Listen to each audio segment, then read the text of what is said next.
Mesdames et messieurs, bonsoir et bienvenue dans votre émission Microscope.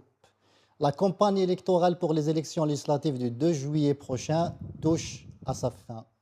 Une campagne électorale inédite dans les annales de la vie politique de notre pays. Elle a débuté par le rejet massif des candidatures en application des fameux articles 1 et 200 du Code électoral, puis sont venus des retards sans précédent dans l'établissement des listes définitives des candidats par l'autorité nationale indépendante des élections, ce qu'on appelle l'ANI, suivi d'un démarrage tardif de la campagne elle-même. En dehors de quelques exceptions, le discours des candidats et des chefs de parti laisse à désirer.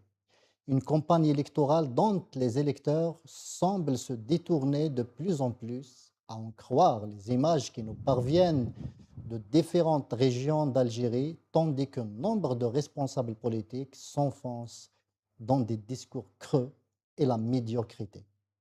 C'est ce que nous allons tenter d'aborder, d'analyser, de décortiquer ce soir avec nos invités. À tout de suite.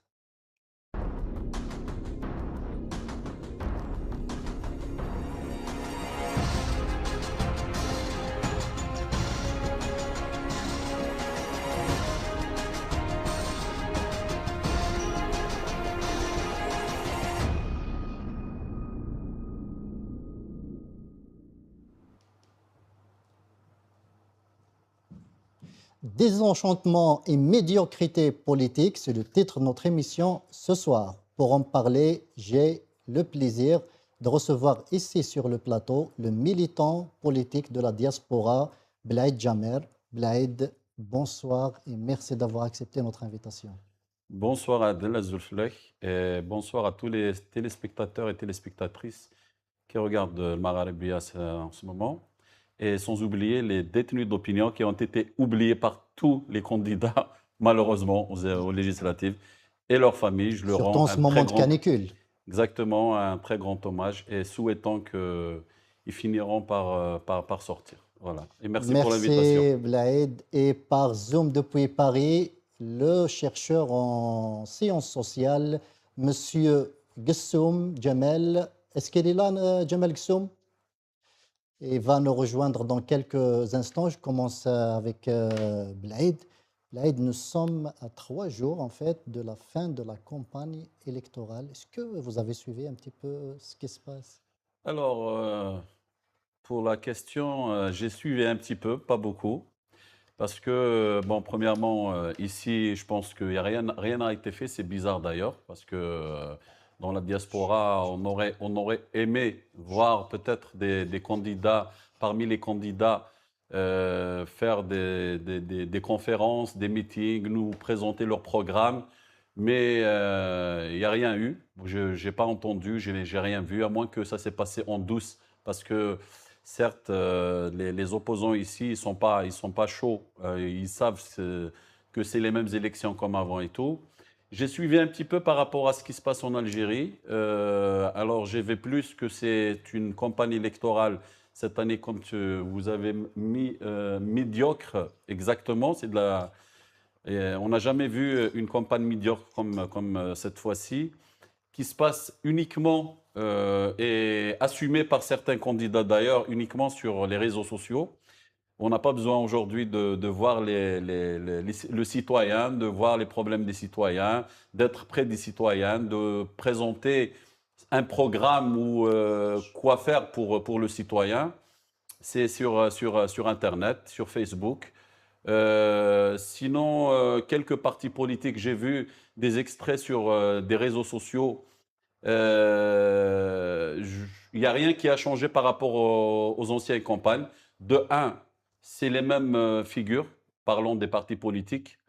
Il y a quelques candidats enfin, qui sont nouveaux, qu'on ne connaît pas. Les mêmes figures quand on parle de chef de parti, c'est pas Chef dans de les parti. candidats. Sinon, Non, il y non. a beaucoup de Non, candidats non, non, non, non, qui chef n'ont de jamais parti. été. Non, je parle de chef de. Quand j'ai dit, je parle de parti politique, de chef de parti politique. Après, d'autres candidats, il y a beaucoup de candidats qu'on ne connaît pas.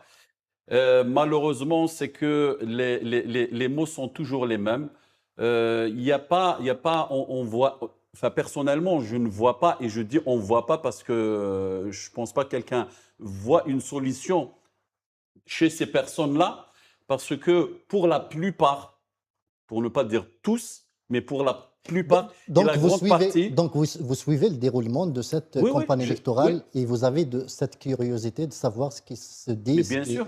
Parce que quand aujourd'hui, quand on y va, parce que j'ai vu beaucoup de militants, par exemple, qui étaient dans l'opposition, et même partis politiques qui étaient dans l'opposition, ils ont rejoint ce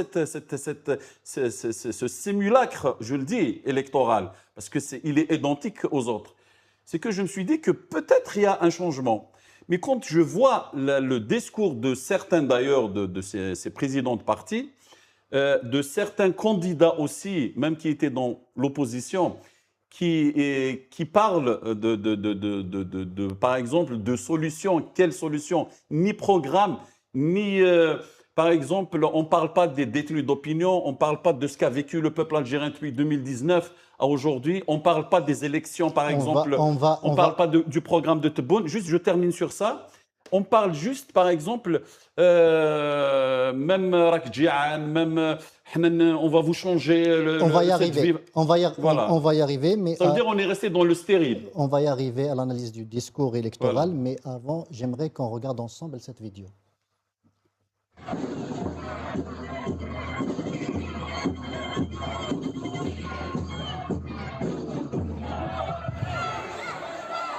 نرغب جميعا نرحب بالسيد الامين العام لجمع العمر الديمقراطي الدكتور منذر بوذا.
Blaïd, nous avons vu les supporters, j'allais dire, de Moundir Bouden qui l'attendent avec cette... Non, bien avant Ben Grina, il y avait les militants dans une salle du RND qui attendent le secrétaire général Moundir Bouden avec des cadres. Donc on est revenu au fameux cadre. Et puis, c'est Ben Grina dans un cortège de combien de 4x4 à peu près? Plus de 5? Là, à vue, moi, là, à vue d'œil, c'est plus de 100 véhicules. Hein. Plus de 100 véhicules. Oui, il y a en deux files, c'est plus de 100 véhicules. Et qu'est-ce que ça vous inspire, ces images, en fait, de campagne? Ce que ça m'inspire, vu que c'est vrai que ça fait pas longtemps que je suis en France, même quand j'étais en Algérie, je suivais un petit peu la politique étrangère, je suivais les élections à l'étranger. J'ai jamais vu, par exemple, dans des pays européens, ou enfin, on parle de l'Occident en général, parler des élections comme URSS, comme une fête, parce que ça n'a jamais été une fête. Au contraire, c'est un combat. Parce que pourquoi c'est un combat? Parce qu'un président d'un parti politique, il est là pour avoir le pouvoir, pour gagner les élections. C'est pas pour soutenir un candidat, son concurrent. Ça, c'est un. J'ai jamais vu du cinéma comme ça, par exemple, montrer, c'est du populisme. Il prend, je ne sais pas, il y a combien de véhicules, il les ramène de chez des concessionnaires, peut-être de chez des amis, pour bloquer toute une rue. On l'a déjà fait une fois avec le FLN, quand il y avait, d'ailleurs, il est actuellement, je pense, au Maroc ou en France, l'ancien En fait, président du parti. j'ai fait des élections en Algérie. Oui, Ça a toujours existé, oui, mais c'était minime. C'était bah pas oui, aussi visible parce qu'il y avait aussi du discours politique. Il oui, y avait des partis qui élevaient le niveau. oui. Mais là, Non, non, là, c'est inédit. là, non, là, là, c'est vraiment, tu vois, le proverbe là qu'on dit ou c'est un dicton. Quand on touche le fond et on creuse. Là, on a touché le fond et on n'arrête pas de creuser. On n'arrête pas de creuser. Et c'est terrible, c'est terrible. Parce que ce Bouden, par exemple, je vais commencer par Bouden et je reviens à Benguerina rapidement. Ce Bouden, par exemple, il était, normalement, il est de un, soit en prison, c'est une obligation. Pourquoi? Je vais te dire pourquoi. Soit il est en prison, soit il est écarté complètement, il n'a pas le droit d'exercer la politique. Pourquoi? Il a fait, il a fait le 5e mandat comme soldat de Ouihia. Il parlait d'un 5e mandat d'une Issaba de l'époque de Tebboune. Mais ça ne m'étonne pas qu'aujourd'hui, Bouden revient à la tête du RND, il vient se moquer du peuple algérien. Pourquoi? Parce qu'on a un chef de l'État aujourd'hui qui est en train de faire son 2e mandat, qui a dit que le programme du président Abdelaziz Bouteflika va continuer quelles que soient les Le conséquences. programme de son De son excellence. excellence فخامته رئيس عبد العزيز بوتفليقه يواصل يعني quelles que soient les conséquences. Il devient chef de l'État de un mandat et là il poursuit son 2e mandat. Alors c'est pour ça qu'aujourd'hui on reste, vu qu'on ne peut pas donner une alternative positive les demandes du peuple, alors on est obligé de continuer dans la médiocrité comme ça. Le 2e point, Donc, et vous c'est- pensez que cette médiocrité est orchestrée justement pour cacher mais bien sûr, les véritables problèmes et les pour ne pas répondre aux doléances légitimes de la population? Et il y a aussi, il y a ça, il y a aussi un autre point sur lequel joue le système et bien sûr ses serviteurs depuis, ou ses lapins, hein, depuis X temps, et là aujourd'hui ils l'utilisent beaucoup. Je te donne un exemple, c'est quand par exemple Boudin il a parlé de 3000 dinars. C'est bien réfléchi cette histoire de 3000 dinars. Il sait très bien que ça n'a aucun sens, mais il veut enflammer, c'est détourner l'attention des Algériens. Ils ont toujours fait ça. Soit c'est par l'équipe nationale, soit c'est par exemple cette histoire de 3000 euros, 3000 dinars. Chose qu'a fait Ben Guirina plusieurs fois dans les élections précédentes. Il le fait actuellement. Comme cette histoire des voitures, par exemple. Il a fait ça, c'est juste pour que les gens parlent. Pour que les gens parlent et on détourne l'opinion des vrais problèmes et de ce simulacre électoral où on sait très très bien qu'il va y avoir une très très forte abstention et malgré ça, ils vont le faire passer. Et l'affaire de Shkara, elle y est toujours. J'ai eu des échos par rapport à tout ça. Ces voitures-là, elles ne sont pas venues pour rien. C'est qu'il y a des gens derrière qui vont avoir des postes de députés par rapport à cette campagne de Ben Guerina. Mais pourquoi en fait les partis politiques cessent de dérouler leur programme et se contentent en fait du visuel, de cette déversion des 4x4, des 3000 dinars mieux que les 50 euros, etc. Pourquoi en fait les politiques aujourd'hui, les chefs de parti, les Oui, candidats ne déroulent pas réellement leur programme électoral pour le proposer à la très bonne population? question. Très bonne question. Oui. Et parce que c'est des coquilles vides. Parce qu'ils n'ont pas d'alternative, ils n'ont rien à donner au peuple algérien. C'est simple, c'est simple. Je peux te résumer ça en 2 points. Le premier point, on a un pouvoir en place. C'est pour ça le peuple, quand il a dit, on ne va pas prendre un balai et enlever tout le monde. C'est impossible. Qu'est-ce que ça veut dire ça? On traduit ça à la politique. C'est un slogan, on va le traduire à la politique. Ça veut dire quoi? Ça veut dire qu'il faut qu'il y ait une constituante. Il va y avoir un système, c'est connu, pour changer le système. Il va y avoir une constituante, on va mettre un groupe qui va gérer ça, il va y avoir des élections où les gens, tout le monde va voter et que le meilleur gagne. Le système va être écarté, très sûr. il va y avoir des nouvelles têtes qui vont gouverner l'Algérie. Bon, de toute façon, c'est tout un processus. Je ne vais pas m'étaler sur ça. Sauf que aujourd'hui, ce système qui a tenu l'Algérie depuis l'indépendance jusqu'au jour d'aujourd'hui avec une main de fer, c'est les militaires avec une façade costume de civil. Aujourd'hui, ils sont dans l'échec total, surtout depuis le février 2019 à ce jour. Dans l'échec total, ils n'arrivent pas à donner une alternative ou faire quelque chose au peuple algérien parce qu'il y a des puissances étrangères, il y a des pressions et eux, en Algérie, parce que tout simplement, c'est des incapables. Ils n'ont rien à donner. Alors, qu'est-ce qu'ils font? Ils ramènent ces petits lapins devant, et chacun raconte une histoire. Chacun essaye de faire une audience, si on peut appeler ça une audience, pour que les gens parlent de tout ça jusqu'aux élections. Tu vois, c'est tout un parcours. Au lieu d'essayer de convaincre le peuple pour qu'il vote, au lieu d'essayer de promettre et d'essayer de régler, au moins promet 10 choses et règle 2. C'est déjà ça. Non.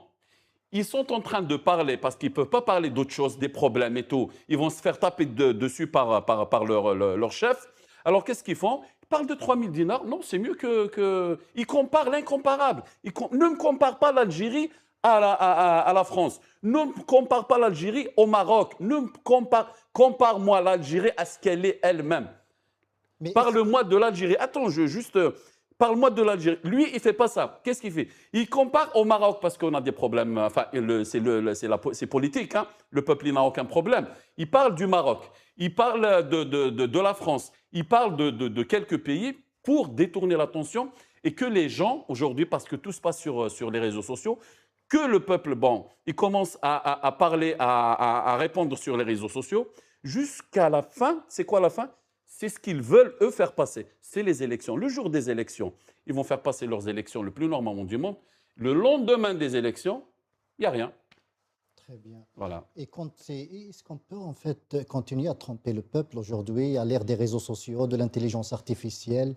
Est-ce qu'on peut encore détourner son attention des vrais problèmes qu'il vit quand on essaye en fait, de détourner avec ces multiples diversions? Tu sais, ils ne sont pas en train de tromper le peuple, ils sont en train de se ridiculiser déjà eux-mêmes, ils sont en train de se faire tromper eux-mêmes. Parce que le peuple, il est conscient aujourd'hui.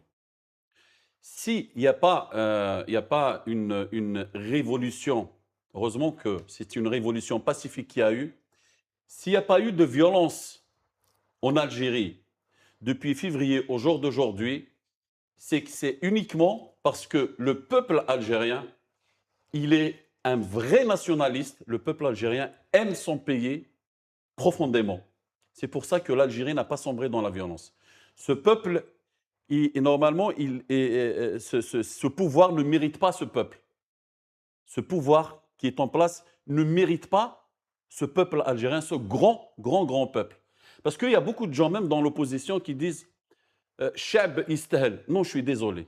Quand ils regardent, par exemple, les boudins et les gens des bus, des sandwichs et tout, qui ramènent « Ah, Chab istahel ». Non, je suis désolé. Chab m'istahel. Le peuple mérite beaucoup mieux que ça. Je le dis, je l'ai toujours dit et je le redis. Le peuple algérien mérite beaucoup mieux que ça parce que le peuple algérien, c'est un peuple conscient. Le peuple qui est resté presque 2 ans dans les rues pacifiquement. Le monde entier était étonné de ce peuple-là. Alors ce peuple, il veut juste son Algérie, il veut juste son indépendance, il veut uniquement vivre dans son pays, voir son pays prospérer, voir ses enfants rester à la maison et de ne pas partir mourir dans les mers. Très bien. Et quand ce n'est pas du folklore, c'est le fameux slogan. Regardez avec moi. مستهدفة في أمنها الداخلي. الجزائر شفتوا كيفاش راهم موجهين لها مئات المواقع في الفضاء الفيسبوكي، الفضاء الأزرق، عبر الانستغرام وعبر الفيسبوك وعبر الواتساب وعبر كثير من التطبيقات موجهة ضد الجزائر من أجل أنهم يزرعون السموم، من أجل أنهم يزرعون الدسائس، من أجل أنهم يزرعون الإشاعات بين أبنائنا. تلقى إشاعة تمشي كالهشيمي أو كالنار في الهشيم، بسرعة تنتصر ويبدأ قالوا راهم قالوا ويأكد يقول لك باللي صحيحة لضرب مؤسساتنا وضرب تاريخنا وضرب مؤسساتنا الاستراتيجية وضرب قيادتنا وضرب علمائنا. هذه كلها ضد الجزائر وضد وحدة الوطن. لهذا أبناء وطني، أبناء عمومتي، أبناء ولايتي، أبناء وطني، فيقوا. وعندنا الحمد لله وسائلنا الإعلامية، وهي قدامنا وسائل إعلامنا نتاع الجزائر موثوقة، ونأخذ معلوماتنا الحقيقية. Blaid, est-ce qu'il y a encore des Algériens qui peuvent croire à ce genre de discours? Impossible. Déjà, les gens, lui, il ne croit pas à ce qu'il est en train de dire. Ça, c'est un. On va commencer par lui. De deux, même les gens qui sont dans la salle, ils ne croient pas à ce que, ils ne croient pas du tout à un mot de ce qu'il est en train de dire. Ça, c'est juste une propagande parce que les gens qui sont là, on ne leur tend pas le micro pour qu'ils s'expriment. Il est en train de faire un discours tout seul. Il est en train de dire ce qu'il veut tout seul. Maintenant, sincèrement, je n'ai pas envie de commenter, mais je vais dire un petit truc juste par rapport à Moustahdafa et ce discours vraiment qui n'a aucun sens. C'est un discours qu'on a entendu des milliers de fois depuis des années, des années, des années. Moi, ce que je dis, la réponse, elle est chez son chef de l'État, M. Abdelmadjid Tebboune. Et pourquoi donc avoir peur d'être menacé? Exactement. Et tous ces gens-là répètent ce discours-là. Pour eux, l'Algérie, même pour le mondial, contre l'Argentine, on a vu certains plateaux tellement médiocres parler de l'Argentine. Après, c'est dommage pour notre équipe. De la main du sionisme. Il parle de la main du sionisme. Pas que de la main du sionisme. On attend, on va faire l'Algérie, elle est comme ça, l'Algérie, elle est comme ça. Ouais. Tu vois? Et Dieu seul sait à quel point j'étais malheureux de voir ça, mais bon, c'est le foot. On laisse ça de côté. Mais quand on voit ces gens-là, où Yahya, il n'arrêtait pas de dire ça. Mais il est où aujourd'hui? Il est en prison. Expliquez-nous tout ça. Mais nous, bon, le peuple a compris, nous, on a compris. Mais vous, expliquez-nous, qu'est-ce que vous voulez dire par le Jazair Mustahdafa? Il est كانت مستهدفة. Il est كانت مستهدفة. أعطونا هادوما اللي ما راهم يستهدفوا في الجزائر. Donnez-nous ces personnes ou ces pays-là, ou ces personnes, donnez-nous ces personnes. S'ils sont dans la diaspora, ces personnes, soi-disant, qui tentent à nuire à l'Algérie, malgré que je suis dans l'opposition, je suis prêt, et on est prêt, il y a beaucoup de gens qui sont prêts à les attaquer en justice ici en Europe. Contre l'Algérie, je ne parle pas du système, je ne parle pas du pouvoir, l'Algérie est touchée. On ne laissera jamais quelqu'un toucher à l'Algérie. Mais ces gens-là, si demain, parce que le danger, le premier danger de l'Algérie, c'est cet homme-là et des hommes comme lui qui se sont présentés aujourd'hui à des élections qui n'ont ni queue ni tête, qui jouent contre, le peuple algérien, contre l'avenir de la jeunesse algérienne et uniquement, je dis bien uniquement, pour leurs intérêts personnels. C'est de l'opportunisme. Vous pensez qu'ils sont en train d'hypothéquer l'avenir de nos enfants? Mais bien sûr, vendre, pas que hypothéquer. C'est bien sûr, c'est terrible, c'est terrible. Mais qu'est-ce qui laisse en fait les politiques aller dans ce discours? Ils savent bien que c'est ancien, ça date des années 70, c'est vraiment usé dans la société. Oui. Comment en 2026, lorsque l'on voit cette génération d'Internet, nouvelle génération, nouvelle technologie, l'intelligence artificielle, comment peut-on aller dans ce terrain? Comment peut-on aller dans ce format de discours? Alors, la question qui doit se poser ici par rapport à je ne sais pas comment les appeler, bon, c'est les petits lapins, on va les appeler juste les petits lapins du pouvoir. La question qui doit se poser, c'est est-ce que c'est des politiciens? Est-ce qu'on peut leur donner le cadre de politiciens? C'est des orateurs. Le titre de politique. Le titre de politicien. Parce que malgré que, sincèrement, j'étais étonné de voir le RCD participer à ces élections, mais je suis sûr... Il fait quand même l'exception, il mène une belle campagne électorale. Attends. Je viens, c'est pour ça. Je suis sûr, et plus que sûr et certain, si je me trompe, mais ça m'étonnerait que je me trompe, de voir M. Atman Mazouz dire ce discours. Ça m'étonnerait. parler comme ça. Non, non, Tu vois? on a vu Ça m'étonnerait. certains de leurs meetings, le discours Voilà. est vraiment élevé. Et C'est le voilà. discours du C'est pour RCD. c'est pour ça que je viens de te dire, est-ce que ces gens-là méritent le titre de politicien? Est-ce que ce sont des politiciens? Ce n'est pas des politiciens. C'est ça le grand problème dans l'Algérie aujourd'hui. Pourquoi moi, à chaque fois, je dis que l'Algérie est en danger? Chez Moustahdafa, elle est en danger, mais le danger vient de l'intérieur. Et il vient de ce pouvoir. Parce que ce pouvoir, qu'est-ce qu'il est en train de faire? Surtout, il a toujours fait, mais surtout depuis février à ce jour. Il a mis dehors toute opposition, tout intellectuel digne de ce nom, qui est là pour le bien de l'Algérie. Il a vidé la scène politique. Il a vidé la scène politique. Il a mis des gens en prison. Il a poussé les gens à l'exil. Et aujourd'hui, c'est pour ça qu'aujourd'hui, tout le monde parle de l'étranger. Et comme il y a le vide à l'intérieur politique, alors on est obligé de remplir ce vide. Le remplir avec qui? Le remplir avec des gens capables en Algérie. Ils savent qu'ils vont se retrouver en prison. Alors, ils sont restés et je leur fais aucun reproche parce qu'il y a beaucoup de gens. Pourquoi les intellectuels, ils ne disent pas pourquoi? Ben, chacun sa situation. Il y a des gens qui ne sont pas militants de cœur et de fond. Ben, ils ne veulent pas se retrouver en prison. Moi, je m'en fous, par exemple. Il y a beaucoup de personnes, peut-être les gens du RCD, les gens qui parlent, il y a des personnes qui passent sur le Maghreb, ils sont en Algérie, ils parlent, ils s'en foutent parce qu'ils ont vraiment mal à l'intérieur. Alors, ils parlent. Je m'en fous, je me retrouve en prison, je m'en fous. Ces gens-là, non. Ces gens-là, non. Qu'est-ce qu'ils font? C'est des opportunistes. Tout ce qu'ils veulent, c'est qu'ils passent comme députés, ils passent comme maires, ils passent comme, je ne sais pas, élus, quel que soit... L'intérêt, c'est les privilèges personnels. Alors, oui, il a son salaire, il a son véhicule, il a peut-être un chauffeur, peut-être, je ne sais pas. Sa famille, son entourage. Voilà, l'entourage. Je précise que le chauffeur, c'est juste pour les chefs de groupe parlementaires. Oui, alors son entourage, parce que monsieur est député, ben, c'est les privilèges pour la famille. C'est connu, c'est connu en Algérie. Ça change, enfin, j'espère que ça va changer un jour. Alors, c'est tout ce qui les intéresse. Le peuple ne les intéresse pas du tout, du tout, du tout.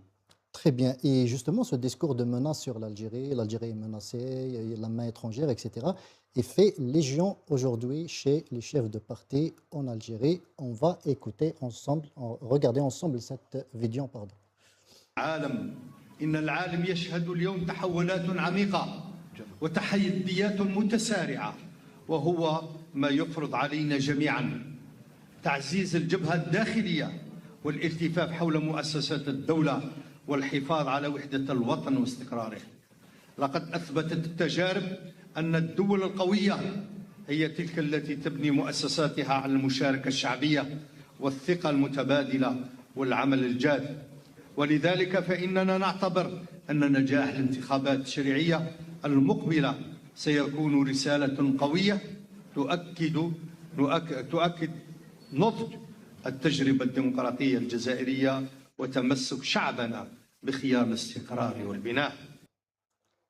Ben Barak, secrétaire général du FLN, Front de Libération Nationale, nous dit d'aller voter le 2 juillet, se rassembler autour de nos institutions et la réussite de ce rendez-vous électoral consolidera le front intérieur. Ma question est simple. Est-ce qu'on peut consolider le front interne avec ce genre de politique? Alors, spécialement puisque c'est le FLN, je tiens à rappeler juste un mot qu'un grand monsieur, Allah yarhamou, qui a été assassiné, qui est venu pour le bien de l'Algérie, c'est Boudiaf. Quand il est venu, il a fait un discours, pas paix à son âme, il a fait un discours, il a parlé de tout, des partis politiques, enfin et tout. Il a dit que le FLN au musée. Et qui l'a dit? Parce que lui... On ne peut pas dire de lui qu'il déteste le FLN ou le FLN au musée en 62. Alors, quand on voit son nom, FLN, il s'appelle le Front de Libération Nationale. Aujourd'hui, l'Algérie, normalement, elle était libre depuis 62. Je parle de la terre. Moi, je ne suis pas du genre à France, à ceci, cela. 62, l'Algérie est indépendante. Ces gens-là, ils ont sali parmi ce monsieur et même ceux qui étaient avant, parce que ça a toujours été le même discours. Hein. Ils ont sali le FLN. Ils ont sali, mais vraiment à un point où même le peuple algérien, parce qu'aujourd'hui, c'est dommage quand on dit le FLN, ceci, le FLN, cela, c'est des voleurs et tout, alors que le FLN, c'est quelque chose de symbolique quand on voit le FLN qui a libéré l'Algérie. Tu vois, aujourd'hui, ces gens-là, ils utilisent Chouhada, ils utilisent ce qui reste, Moudjahidine, ils utilisent ce symbole du peuple algérien, ce symbole national qui a libéré l'Algérie. Et Hossein Ahmed l'avait bien compris bien sûr. au lendemain de l'indépendance en 1963. Et il a créé le Front des forces socialistes, socialiste. Lui qui est un historique du FLN. Oui, du FLN. Et aujourd'hui, ces gens-là, ils jouent toujours sur ça. Parce que je reviens toujours au mot, comme ils sont incapables de proposer ou de faire des choses bien, alors ils parlent de la mémoire de l'Algérie, du FLN, des Chouhada, et ces élections, la réussite de ces élections, c'est l'Algérie, c'est comme une fusée. Il y a une fusée qui va décoller le 2 juillet. Ça sera l'explosion de l'Algérie vers vraiment, on va être la première puissance du monde. Parlons économiquement. Allez, on va laisser militairement de côté. Économiquement, on va être les premiers pas d'Afrique, mais du monde. Alors que là, ils sont en train de vendre du vide, même pas du rêve, parce que les Algériens ne rêvent pas. Les Algériens, ils les connaissent. Ils savent que c'est des menteurs. Alors, ils sont en train de vendre de l'air, du vide aux Algériens. Mais le problème, c'est que les Algériens, ils n'en veulent pas. La preuve, c'est que les anciennes élections, toutes les élections passées depuis février 2019 à ce jour, on va commencer du 12-12 puisqu'elles ont commencé le 12-12, le peuple algérien était absent. Ils ont fait les élections entre eux. Il était absent. Parce que le peuple algérien, tant qu'il n'y a pas un changement radical au sommet, le peuple algérien ne participera jamais à ces simulacres, à ces élections qui n'ont aucun sens. Moi, par exemple, je poserai une question, parce que je sais que personne ne répond, mais je poserai quand même une question, puisqu'on est suivi par les Algériens qui nous regardent. Moi, je poserai une question à ces gens-là, notamment ceux qui étaient dans les élections législatives précédentes, de nous donner juste leur bilan. Le bilan. Ou, par exemple, de poser la question au chef de l'État, M. Abdelmadjid Tebboune, qu'il donne le bilan, le réel bilan. Ou, par exemple, qu'il vienne sur un plateau de télé, qu'il ramène les vrais opposants, les opposants qu'on met en prison, qui dénoncent tout ça. Pourquoi on ne les ramène pas sur un plateau? Puisqu'ils parlent de démocratie. Elle est où la démocratie? La démocratie, c'est de laisser ne pas mettre les gens en prison. Est-ce que vous savez qu'il y a une charte qui a été imposée aux partis politiques et aux candidats libres et ils l'ont signée à l'exception du RCD qui a refusé de la signer. Ça. Et dans cette charte, on interdit à tout candidat, à tout chef de parti et à tout prétendant à la députation, oui. de critiquer son concurrent, c'est-à-dire un autre parti politique. De parler du président de la République, d'essayer de critiquer le bilan de Tebboune ou de critiquer des décisions du gouvernement. De l'armée, on n'en parle pas. On n'en parle pas. Lorsque on interdit à un militant, candidat ou à un parti, à un chef de parti, de critiquer son concurrent d'un autre parti politique, ce n'est plus de la compétition électorale. Exactement. C'est pour ça, là je reviens sur mes mots, c'est pour ça qu'on l'appelle l'Ars l'intikhabé, parce que c'est du folklore. Ce n'est pas de la compétition. Je t'ai dit tout à l'heure, normalement, ce n'est pas l'Ars, ce n'est pas une fête, c'est un combat. C'est un combat entre les partis politiques. Exactement, c'est la compétition. C'est la compétition, c'est un combat. On voit ici quand même entre la gauche et la droite, même la gauche entre elles ou la droite entre elles, C'est limite, ils arrivent aux mains. C'est terrible. Eh bien, en Exactement. Algérie, ce n'est pas le cas. C'est pas le cas. Quand tu vois un président d'un parti politique te dire, il te dit, Fakhamet Raïs al-Jumhuriya, le programme du président, on est là pour le soutenir. Alors que je suis son concurrent.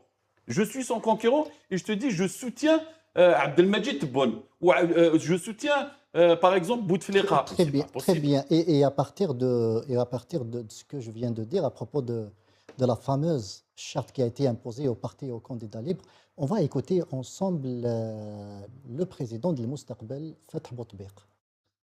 نتكلموا على الكلام الفوضوي او الكلام اللي فيه التعصب او التهريج.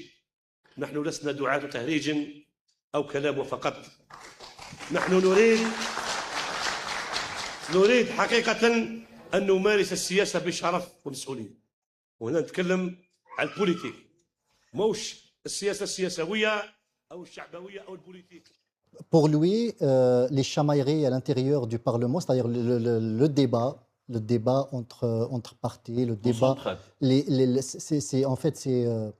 ces débats houleux entre les représentants de la population et les ministres représentant l'exécutif, pour lui, tout ça, c'est de tahrij, Oui. ce n'est pas de la politique. Oui, alors si on suit cette charte et ce que dit ce monsieur, ça veut dire le pouvoir, qu'est-ce qu'il leur dit? Il leur dit, écoutez, voici cette charte, il n'y a pas de compétition, il n'y a pas de... Vous allez tous manger, vous allez avoir tous votre quota de députation, vos quotas de vos sièges, un quota de sièges pour chacun. Ce n'est pas la peine de vous battre entre vous, ce n'est pas la peine de mettre de la polémique, de vous battre, d'essayer que quelqu'un gagne plus et tout, parce que les quotas, ils sont faits. Chacun va avoir son quota, vous allez tous manger, rentrer dans le jeu, danser, chanter, et après le 2, tout le monde aura sa place, comme d'habitude. Voilà, comme d'habitude. Vous pensez que tout le monde a ben déjà oui. négocié son quota Oui, quand on voit déjà par rapport à cette charte, et même par rapport à beaucoup de gens, par exemple, qui ont participé. Et même, on a eu quand même, on suit un petit peu ce qui se passe en Algérie. On a des amis en Algérie, on a des gens avec lesquels on communique. Ben, le système de quotas, il reste toujours. Il reste toujours. Très bien. Et Bled, en fait, cette Assemblée nationale qui va être élue le 2 juillet, nous avons vu, je l'ai bien mentionné dans mon introduction, ça a commencé par le rejet massif des candidatures, puis un discours creux de la médiocrité dans la campagne électorale, et avant ça, des listes qui n'ont été validées que quelques jours après le lancement officiel de la campagne électorale. Comment vous imaginez cette assemblée? Comment il va être cette assemblée du 2 juillet? Alors, moi, par exemple, par rapport à ce rejet, moi, je suis très content. Pourtant, je n'ai aucune sympathie au pouvoir algérien, mais vraiment aucune sympathie au pouvoir algérien. Mais je suis très, très content de ce rejet des candidats. Je vais te l'expliquer, je vais l'expliquer en 2 points. Alors, le premier point, pourquoi je suis content? Je suis content parce qu'aujourd'hui, le régime a montré pas son vrai visage, mais son visage comme d'habitude, naturel. Ça veut dire qu'il n'a pas changé du tout. Tu vois? Il n'a pas changé du tout. Il fait comme il veut. Il n'y a aucun changement. Mais avant, il y avait un certain semblant de... Bien sûr, avec février, entre février 2019 et on va dire jusqu'à novembre, décembre, ils étaient vraiment, ils avaient peur, ils ne savaient plus quoi faire, ils se battaient entre eux, un groupe met un autre en prison, après ce groupe il sort, l'autre il rentre en prison, faire soi-disant du nettoyage, mais c'est une guerre clanique, hein, c'est entre eux, c'est entre les clans et tout. Le peuple n'a rien à voir avec ça, on l'a dit plusieurs fois. Sauf qu'aujourd'hui... Et avant, le gouvernement, il fait tout, en fait. Les décideurs oui. politiques, ils font tout pour que l'opposition y participe. Ils ne rejettent jamais de dossier. Oui, en mais fait, aujourd'hui... En fait, il fait tout pour que ce soit un rendez-vous, entre guillemets, démocratique. Démocratique, soi-disant. Mais là, le régime, pourquoi je suis content? Parce que le régime, il a montré son vrai visage, ou son visage, enfin, il n'a pas changé son visage. Et il n'a rien changé. Le deuxième point, si les candidats, et même certains partis politiques, c'est que je suis très content et j'espère que même eux, bon apparemment non, mais bon, ils vont se réveiller. Ils vont se réveiller parce que peut-être ils se sont dit, bon, le régime, peut-être on va essayer de le combattre, mais à l'intérieur, peut-être qu'on va essayer de, pour certains partis, hein, enfin je le cite, hein, le RCD par exemple, on a discuté avec M. Atman Mazouz ici, quelque part, c'est ce qu'il a dit, mais on lui a dit que si tu essaies de la poudre aux yeux, tu ne pourras rien faire. C'est-à-dire? Par rapport à la chaise vide, on va rentrer, j'ai dit même si la chaise est pleine, il n'y aura aucun changement. Et peut-être que là, avec ce régime, ce qu'il a fait par exemple, les gens vont se réveiller, ils vont peut-être avoir plus je sais pas, comment dirais-je, l'azima, tu vois, De la volonté. de la volonté, une grande volonté, à ce que vraiment ils vont être un front et un bloc contre ce système. Et mon grand étonnement aussi est sur deux points, c'est que comment, pour certains candidats, mon étonnement c'était pour certains candidats et partis politiques, comment est-ce qu'on peut être aussi naïf que ça, de croire à ce système, de croire qu'il a changé, il d'y aller rentrer dans un simulacre pire que les précédents, Mais participer à une élection, c'est pas croire à un système. Oui, mais participer, mais l'élection, qui organise? Il le démontre, qui organise ces élections? C'est le système. Il n'y a pas d'autorité indépendante, ça n'existe pas. C'est le téléphone qui décide. C'est pas vrai, ça n'existe pas, l'autorité indépendante. Et si demain, Pardon, excusez-moi, si demain le FFS, le RCD, le PT et certains indépendants ont une majorité relative au Parlement, ils peuvent quand même changer les choses, non? Ils ne peuvent pas changer les choses parce qu'ils ne vont pas avoir cette majorité. C'est impossible. Ils ne vont pas l'avoir. On n'a pas le temps, sinon je t'aurais raconté une anecdote. C'était au moment où ils ont décidé, avec de l'argent, il y avait 5 milliards en place. Ils ont décidé de faire passer le FLN. Il est passé, bon, on n'a pas le temps. Je termine juste sur le deuxième point, par rapport à mon étonnement. Et aussi, c'est comment participer à des élections aujourd'hui, par exemple, y aller participer. J'ai vu quelques candidats, bon quand même, il y a des avocats, il y a des cadres et tout, même partis politiques, et accepter déjà, ne pas parler des détenus, ne pas, par exemple, donner des conditions à ce régime pour participer à ces élections, et surtout, ne pas lire ces lois à l'avance. Tu sais très bien, c'est que si tu rentres, ces lois, elles sont antidémocratiques. Comment accepter ça et participer à des élections? Aujourd'hui, en conclusion, en 2 mots, aujourd'hui, c'est que le pouvoir aujourd'hui, il sait très bien qu'il a une force terrible. Il n'a peur de personne. Il fait ce qu'il veut. C'est pour ça qu'il est en train de faire ça. On lui donne une chance terrible cette fois. On reste dans le discours électoral et on va voir ensemble une autre forme de discours électoral. هذه البلاد رغم تعيش فيها فقير محتاج ما عندها السكن لابد أنك ترضى في هذه البلاد لأنك حر وكريم ومعزز ومكرم وبلاد ضحوا عليها الشهداء. إذا لما تروح لأوروبا وتدي أموال وأنت مهان في كرامتك، إذا أنا نبقى هنا وما عنديش يعني يخصوني عدة حاجات ولكني معزز مكرم، نروح للشرق ونروح للغرب ونحوس في بلادي وراسي مرفوع. Très bien, vous m'avez posé la question si c'était un candidat. En fait, c'est un chef de parti. Je suis désolé de vous le dire, mais j'ai oublié son nom et le nom de son parti parce que son parti, Chef il de apparaît. parti, ah, c'est terrible. Et on vient de me dire qu'il s'appelle Kamel Ben Salem du parti Tajdid, le renouveau. Alors, Voilà. je reviens. Justement, je ne voulais pas commenter ce qu'il a dit. Ce qu'il dit est un petit peu gravissime, en fait. Oui. Et faut-il accepter son sort lorsqu'on est pauvre, malheureux? Tu sais ce qu'il est en train de dire là? Et ne pas aller chercher un autre horizon pour notre avenir. Tu sais ce qu'il est en train de dire ici? Ce qu'il est en train de dire? Oui. Et désolé pour les téléspectateurs, ce minable, parce que je le dis, c'est un minable. Pourquoi je dis c'est un minable? Toute personne qui attaque au peuple algérien, moi, je peux pas le considérer comme un être humain. C'est un minable, ce monsieur. Parce que là, il traite les Algériens.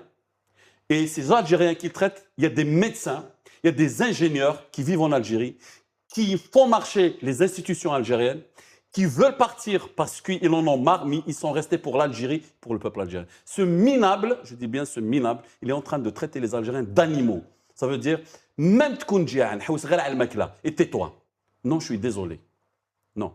Il a parlé de Karama, il a donné exemple. Pourquoi je réponds? Il a donné exemple de l'Occident. Il dit, le Karama, c'est la justice sociale. La justice sociale, elle est ici, à l'étranger. Elle n'est pas en Algérie, la justice sociale. Un minable pareil, il fait la comparaison entre l'Europe et la justice. Demain, lui, s'il trouve un moyen, il quitte son parti politique, il va venir en France ou en Europe, n'importe quel pays, mais surtout, ils aiment tous la France. C'est comme le fils du ministre de l'Intérieur. Le ministre de l'Intérieur qui insulte la France, qui dit au peuple algérien de rester en Algérie, de ne pas partir en France parce qu'il y a la misère en France, alors que finalement, il est venu en France et c'est grâce aux journalistes de la droite que je n'aime pas, la droite française, qui ont fait sortir son dossier et qui sont en train d'enquêter sur lui d'ailleurs. Il est en France et personne ne dit un mot. Ni le président de la République, ni personne ne dit un mot. Alors une personne pareille, et en plus un président d'un parti politique qui s'adresse au peuple algérien, qui dit ça du peuple algérien, quoi dire? Quoi dire? Merci Blaïd. Merci. C'est terrible. Merci d'être venu. Nous arrivons à la fin de cette émission. Chers téléspectateurs, chères téléspectatrices, je vous donne rendez-vous le lundi à la même heure. Merci.